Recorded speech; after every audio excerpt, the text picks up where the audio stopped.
Thank you for tuning in and welcome to Life Lessons. I'm Deagria Cook. On today's show, we have a special guest who has been a pillar and a servant in the community, protecting and serving our great city of Indianapolis for many years. She is a wife, first lady, and a sergeant. On July 30th, 2011, Deron Collins, son of Lossie Davis, was found non-responsive on the grounds of Dyersburg Housing Authority. Deron Collins had aspirations to become a forensic scientist or an NBA star. It is reported that justice was served. Today's show will be about love, grief, and resilience. So let's get started. Miss Lossie Davis has worked in law enforcement for 22 years and has worked as a combat SWAT medic and has served on the Fugitive Task Force team, which extradites fugitives in Indianapolis from other states. In memory of her son, Lossie Davis holds Memorial Skate fundraisers and is an advocate against gun control in our city streets. Please welcome my guest, Mrs. Lossie Davis, to the show. Welcome, thank you. It is such a pleasure to meet you. I got your information from a really good friend of mine, and so I'm just so appreciative that you are willing to share with us today. You're very welcome. Okay. If you don't mind, I'm going to ask you a couple of questions. Okay. Okay. So, how were you inspired to go into law enforcement?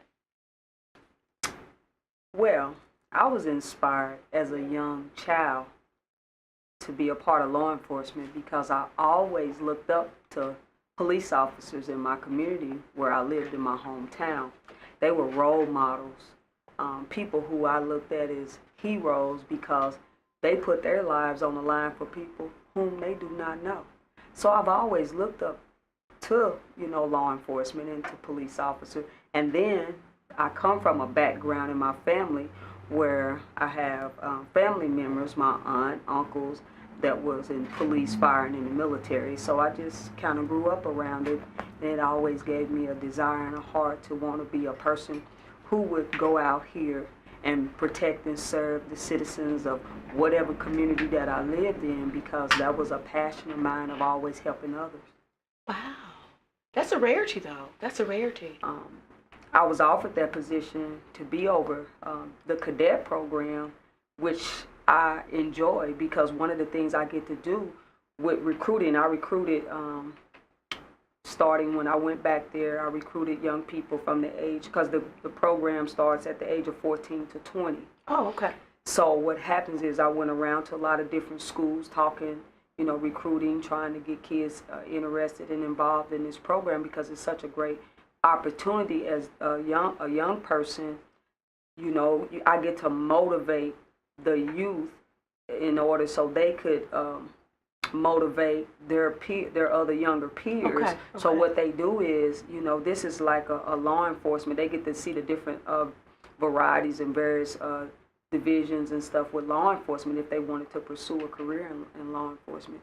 So it's like a great program to help these kids. You're trying to produce productive citizens in our community and positive role models. Of course. So that's one of the things that I started with. I only have 11 cadets. Mm-hmm. We started in October 27th. They started the academy. They actually graduate on February the 9th here coming up real soon. Oh, graduation. Graduation graduations ceremony. are great. Yes, wonderful at the training academy. Good. So I enjoy it quite a bit. Mm-hmm. I'm looking forward to this program expanding. Okay.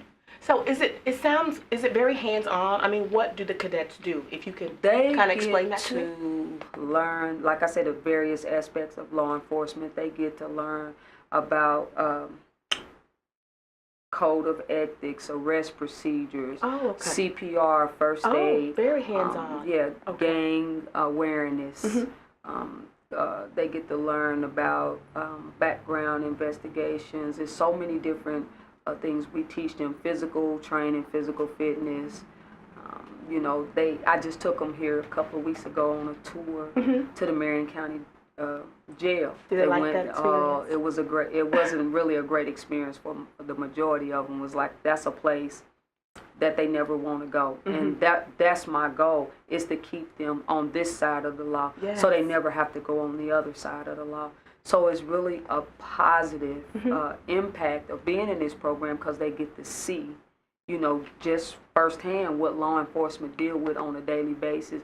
They get to kind of go through the academy process of it to see what it's like, what officers go through. They even went through a background investigation themselves.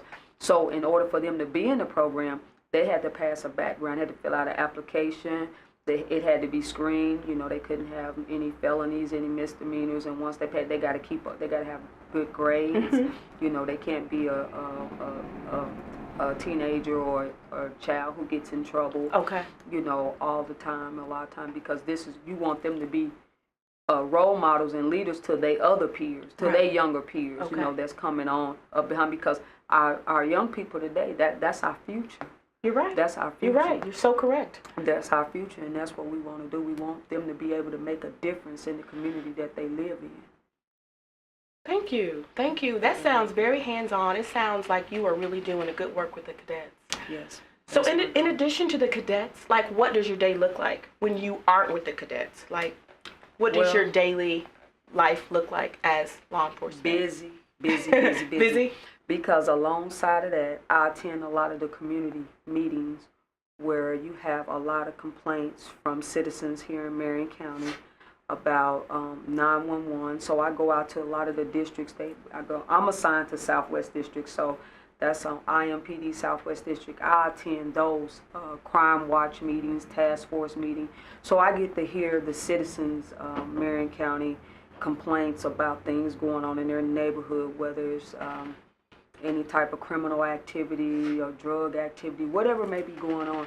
So, and then I get to go try to help them in whatever way that I can with some of their complaints. We all, as a community, try to do that as well. So I'm attending meetings, I'm answering phone calls, I'm putting together a schedule for my cadet class to make sure that I have instructors that, come out to teach their class for that evening. So between meetings, getting their schedule together, preparation for graduation, I'm kind of always busy at all time. And it's a little different for what I'm used to. When I was working and assigned with Indianapolis Metro Police Department, I worked as an accident investigator. So I was on a lot of crash scenes, taking reports of hit and runs or accidents every day, all day, pretty much on a daily basis. So, which I loved. I enjoyed my job. I enjoy what I do. I've worked in a lot of different positions, and that's one of my passions is helping people and trying to make a difference in the lives of those that I can make a difference in. Because everybody, you're not going to be able to make a difference in their life for some odd reason. People have their perception about the police. They hate us until they need us. But one of the things I look at, you still have to go out here and do your job, because I took that oath to protect and serve. Thank you. Thank you. We're going to be right back. When we signed on 60 years ago, no one could have imagined how Central Indiana would grow. Or the history that we would bring to you each night. There have been lots of changes. And more than 80,000 newscasts. But what we've learned through the years is that it's Not just about covering the news. It's about being a part of our community. and being there for each generation of Hoosiers. Together, we've been through a lot in 60 years. And we're not done yet. Today, Tomorrow, And always. this is Wish TV. And welcome back to Life Lessons. We are here talking to my special guest, Miss Lossie Davis. She is a pillar in the community, a first lady, and a sergeant.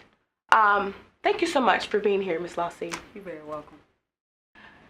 So, Miss Lossie, are you a native of Indianapolis? You do so much in the community, but are you a native to Indianapolis? Actually, I'm not. Wow. I was born and raised in Ripley, Tennessee. Ripley. Tennessee.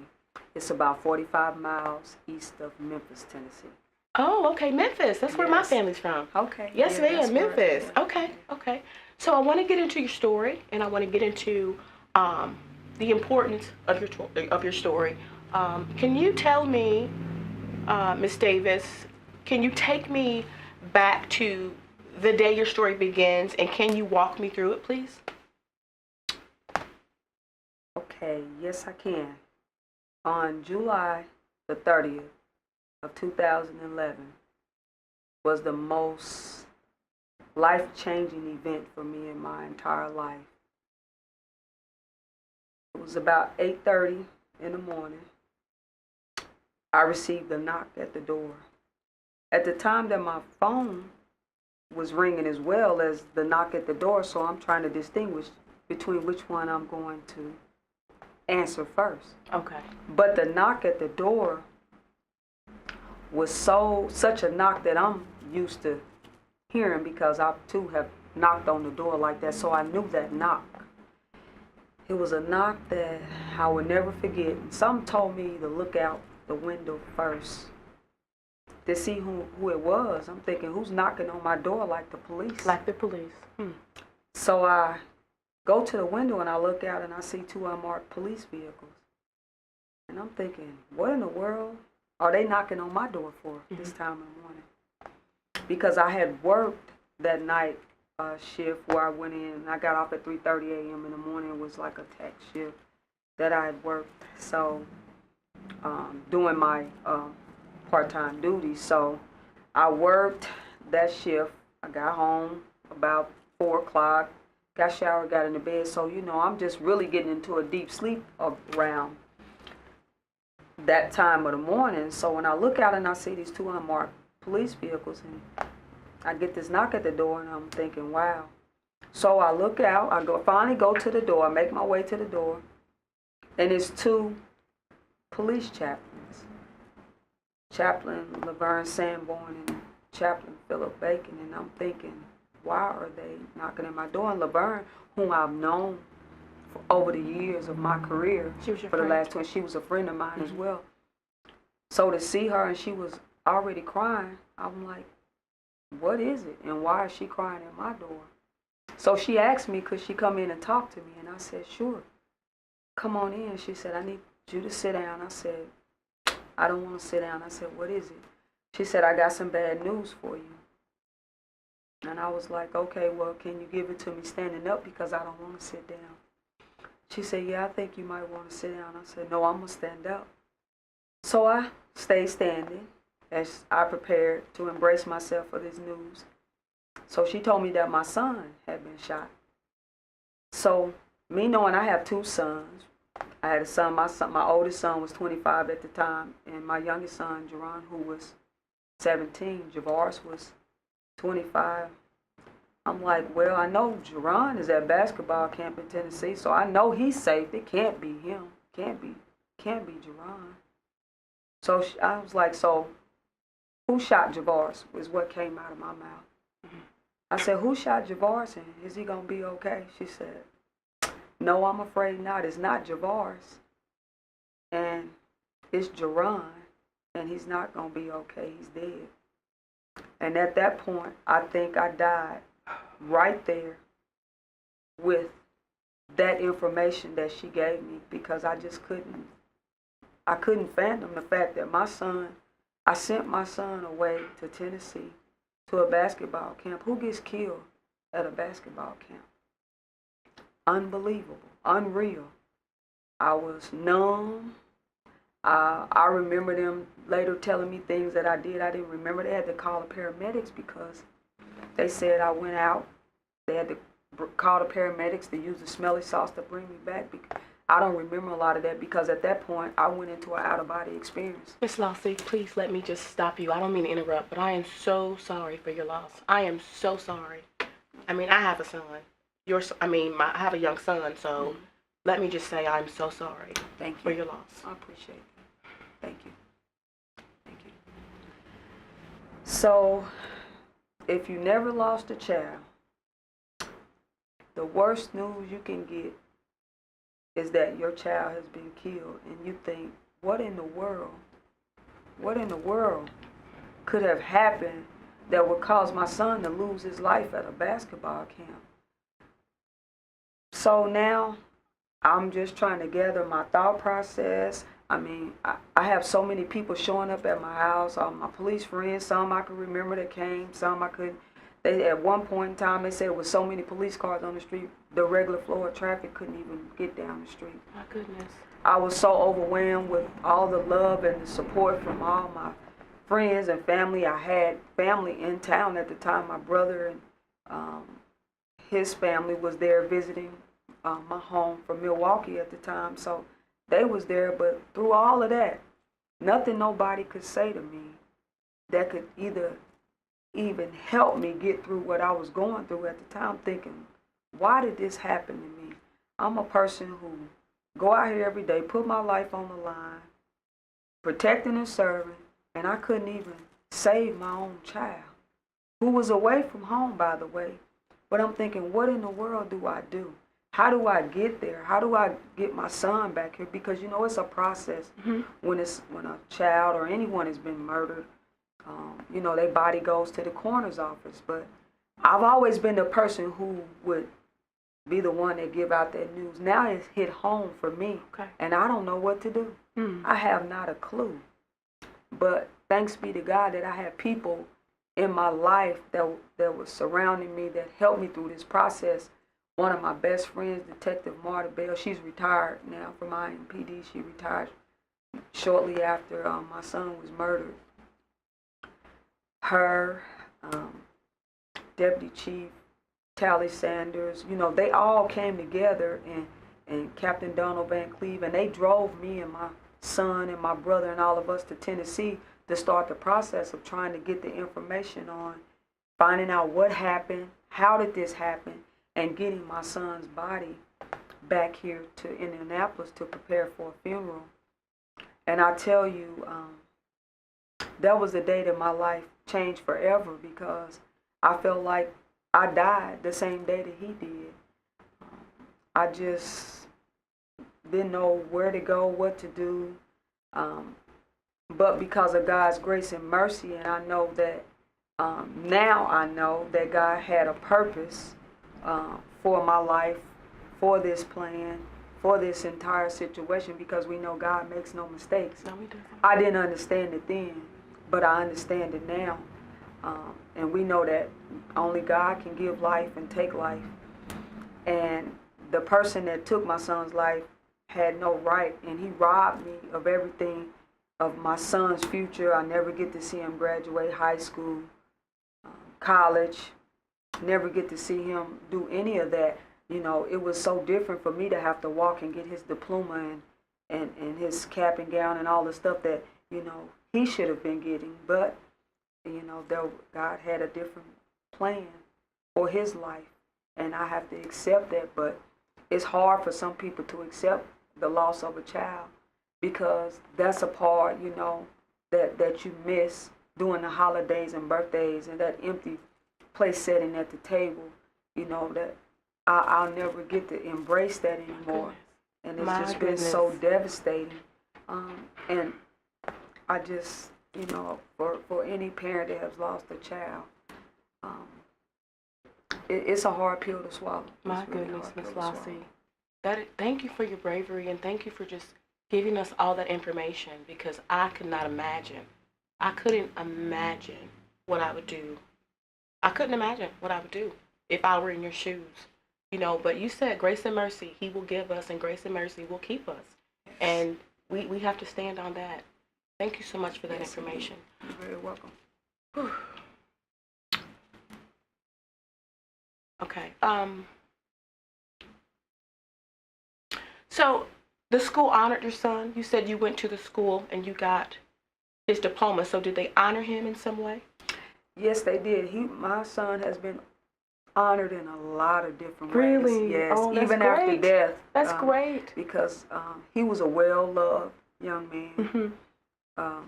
It wasn't a person that could say a bad thing about him. Oh, that's because great. that smile you see on his face right there, It's beautiful. that's the smile It's that beautiful. he had all the time. Oh, His how favorite awesome. saying was, "Everybody loved me." How Everybody awesome. loved me, because Yes. everybody did love him. Oh, that's confidence. He was an honor student. Never been in trouble a day in his life, because he couldn't be living under my roof. Crack the whip. But yes, crack the whip it would be indeed.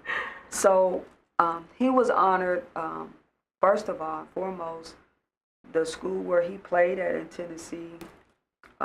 His body laid in the gym. They asked before the kids and his fellow teammates that he played with there wasn't able to travel back here to Indianapolis, so his body laid in the gym. They asked me to have a funeral service there for him, which I wasn't able to attend. I couldn't do 2 funerals. Yes. I allowed his body to stay there so his friends and teammates and you know, I do have family in Tennessee that could pay their respects as well. And I don't know, I know it was God's grace and mercy to give me the strength, because they asked me to speak before these kids in this gym, and to go in the gym and see all these kids that was devastated over this loss. Wow. And try to stand there and speak to them and give them comfort. Wow. And strength when I needed it myself. Yes, you needed it. I needed the comfort, the strength, and, you know, just to get through that ordeal, because it still seemed so unreal. So by me going there and they embraced me, and I was able to stand there and support them even through the storm that I was going through and needed support, it was just truly an honor and blessing to have those children there by my side at the time. And they really helped a lot. You know, they got to pay their respects. And then after they paid their respects and everything, his body was brought back here to Indianapolis for us to have a funeral service here for him. So there was 2 funeral services for my son during that time. That was good that the kids were allowed to have that time and space to process and grieve and see and experience and really grieve. You know what I mean? They had that space available for them. That was really, really good. Yes. Yeah, that was really, really good. Was. So can you tell me about? I hear that you have a foundation in honor of Jerron. Yes. So can you talk about the foundation? Well, Jerron had a lot of talents. Basketball was one of the things. He's been playing basketball since he was 5 years old. And he played in a lot of different basketball camps with Tamika Catchings and over at Sports Zone with Rick Smith. So, you know, a lot of times people in memory, they have memorials set up for their children, and they play basketball, different things. And I thought, you know, the skate family, because all his fellow skating members came to his funeral, and they all came in with their skating shirt on and had their roller skates in their hands. Sweet. To honor him, because he was truly honored doing his services. Like I said, from the police department, I mean, from IMPD, Marion County Sheriff's, the honor guard. I mean, you'd have thought it was me that had died, because they honored him. And it was such a wonderful homegoing service and a homegoing celebration for the life and legacy that he lived. Because, you know, people don't know what will your legacy. They don't even, you know, think about at an age like that, because you don't expect young age. Yeah. You know, as a parent, I wouldn't expect to be burying my son. He's supposed to be burying me. But, you know, people should wonder, what will your legacy be? And he left a legacy of love. When I say love, love to the fullest. Love to, that's why we call him JC, the Rising Star, because we know he rose above all. JC, the Rising Star. JC, the Rising Star, he rose above all. Because I know, you know, he's looking down on me saying, oh, that's my mama. She always got something to say. That's me. But one of the things is the foundation is in memory of Jerron. So we set up is Jerron E. Collins Stop the Violence Memorial Foundation, because of all the violence that we had in the city. Correct. Okay. And around the nation. Okay. I decided that we should do something to honor Jerron.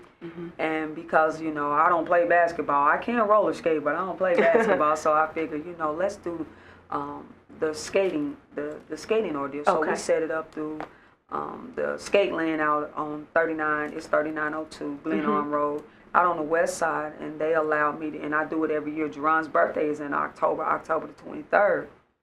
So in the month of October, what I do is this foundation, it helps to raise money. My goal is to help other violence of gun violence, street violence, during difficult times. So the families? When they do for the families. Okay. During difficult times, they help them with financial proceeds for their loved one. Sure. Because here again, parents don't expect to bury their children. A lot of parents don't have insurance on their children and different things, and not prepared. So when you're not prepared, the foundation that I established in Jerron's name was for that purpose, to help try to finance some of those difficulties that individuals may have during that time, because that's the last thing you need to worry about. That's correct. Is trying to figure out how you gonna pay to bury your loved one. That's so when true. you lost them. You already stressed and going have through enough to worry about. about. That's the last thing you need to worry about is finances. Who supports the foundation, Miss Lossie? Like, who supports it? Like, Well, just local organizations, just general citizens and people Okay. that attend that hear about it. There's I have an account set up through Firefighters Credit Union located downtown. The address is 501 North New Jersey Street, across from the Maroc Theater. The zip code is 46208. It's set up down there, and they could go in and donate money under his name. Now they won't give you the account number. Correct. Okay. But you can. All you have to do is go in there and say, Jerron E. Collins, you want to, put proceeds or monies into that account for that purpose or that reason, and you are more than welcome to do so. And here again, I've used the majority of the money for the last year or so here, helping several other families. Good. And that's one of the things you. I want to do is you. help other families, because that's a passion of mine, of being able to help other people get through their difficult times, because I've been there. I didn't have that issue of finances, but I know the difficulties of having to go through that process, and it can be very, very overwhelming. Those barriers, those obstacles can really very overwhelming. create it can create a whole lot of stress. a whole host of things for family members. Very much so. Okay. Thank you. Thank Very you for welcome. that information. You're welcome. And we'll be right back. What is Coca-Cola? Is it an excuse to get together? Since 1886, Coca-Cola has been passing on smiles from generation to generation. We've been giving kids scholarships, like the early birds and the all-nighters. And you get to enjoy what matters most. Coca-Cola. Drink up. And thank you so much for tuning in. We are back with Miss Lossie Davis. Thank you once again, Miss Davis, for being here. Very welcome. So can you tell me about the foundation? You shared it earlier with the viewers, but just give them the information once again so that everyone can find out where they need to donate, because they need to donate to this great cause. Okay. My son's Memorial Foundation is set up under Jerron E. Collins Stop the Violence Memorial Fundraiser. You can donate in person at 501 North New Jersey Street, Indianapolis, Indiana, zip code 46204. It's the Firefighters Credit Union. It's located directly across from the Maroc Theater downtown. That's for anyone who would like to donate to the cause. It's whatever you would like to donate. It doesn't matter, because any proceeds that goes into that foundation, I use that to help out other victims in our community who have difficulties during that time when their finances is, they're in financial crisis or whatever the case may be.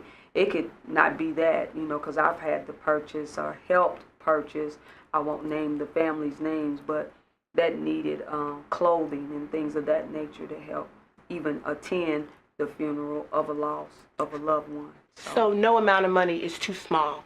Absolutely. So please go and donate to the foundation. Thank you. Thank you so much.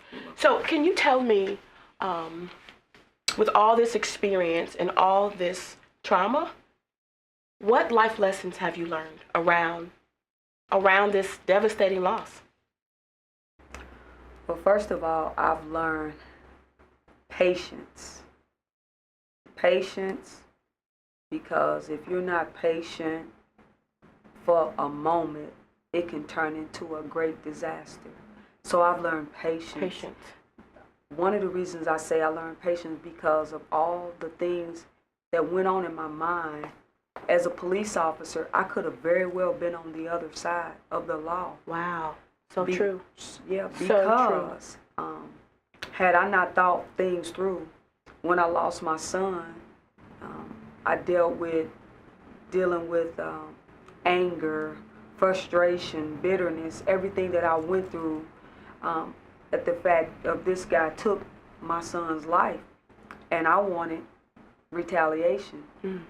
But here again, I will become the same person that took my son's life if I retaliated on this man who took my son's life, which was a 35-year-old adult, grown man.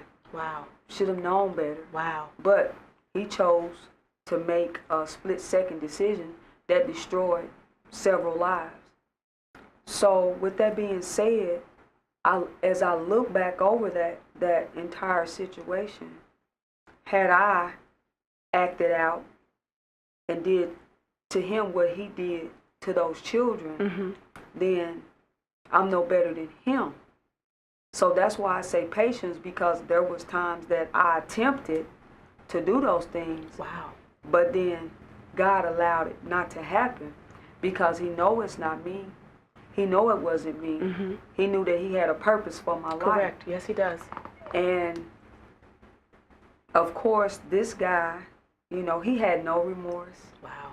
He sat there like, oh, well, it's a big deal. You know, it doesn't matter. And it was so hard for me to do the interview when this took place because I was so devastated. I had nothing nice to say. You know, Mom always said, if you have nothing to say, don't say nothing at all. But after the trial, after spending 2 weeks down there for the trial and him getting life in prison without the possibility of parole. Life in prison. Yes, without the possibility of parole. That's justice. I decided to let him know that I forgive him. Forgiveness. How can you forgive somebody that took your son's life? Forgiveness. In order for God to forgive me, I would have to forgive him because only God can take life and give life. And he had no right, but I know I had to move on, and I had the peace and the closure that I need because now he's going to spend the rest of his life behind bars for the rest of his life. And I was able to look him in his face and say, you know, even though you sat here with no remorse, I forgive you for taking my son's life, which is the hardest thing in the world for a parent to do. Miss Lossie. It's the hardest thing in the world because obedience is better than sacrifice. And God allowed me to tell this man this and to let him know that, you know, you have a second chance at life. My son don't. And I told him, I pray that God have mercy on your soul and that every day that you take a breath, that you think about how you robbed me and my family and my son's future. We'll never get to see him have children, get married, graduate college, be a productive citizen. You robbed us of that. But you have a second chance at life, even behind bars, because you can take a breath every day. And I pray that every day that you take a breath, you think about my son's life who can't take a breath anymore. Jerron Collins. Jerron Collins. Your son. My son. My. Who paid the ultimate sacrifice. So, you know, I thank God for giving me, you know, instilling that in me, giving me patience. So I learned how to be patient in the midst of a storm, you know, because I went through a storm. You know, God said he'll be with you while you going into the storm, while you in the storm, and when you coming out of the storm. And he has truly been with me through this whole entire process. And he even blessed me with a wonderful husband, Pastor Deagria Davis, whom senior of Ambassador Baptist Church. In the process. In the process of all of this, for me being obedient and being patient and not acting out the way that I wanted to when I had those evil, wicked voices speaking to me about what I should do. You know, I should make this person feel the pain that I'm feeling for the loss of my son, but I knew it wasn't going to bring my son back. So I had to think about, you know, that would be selfish for me to do that. I still had a son who loved me, who I love dearly, and I had a career that I've been on for the last 22 years. Why throw all that away? Why throw all that away? Miss Lossie. So if that's what I want people to think, it just, you know, you got to pray. Pray. That's right. Pray without That's right. ceasing. Without ceasing. That's right. You know, listen to God. Listen to that voice.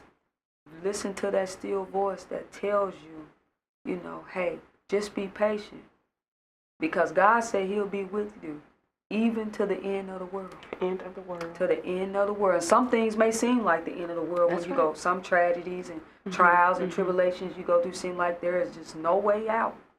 No way out. Because, you know, you can't live a positive life with a negative mind. That's so correct. many people got a negative mind. That's In right. order to have a positive, You have to have- you can't live like that. That's right. You can't have to live have like positive thoughts. that. Gotta have positive thoughts. Thank you, Miss Lossie, for being here. It has been an honor. I mean, I am grateful that you came on to the show to tell your story. You're very welcome. Thank you so much. Bless you. Thank you. Tune in next week to Life Lessons. And as always, make it a great day.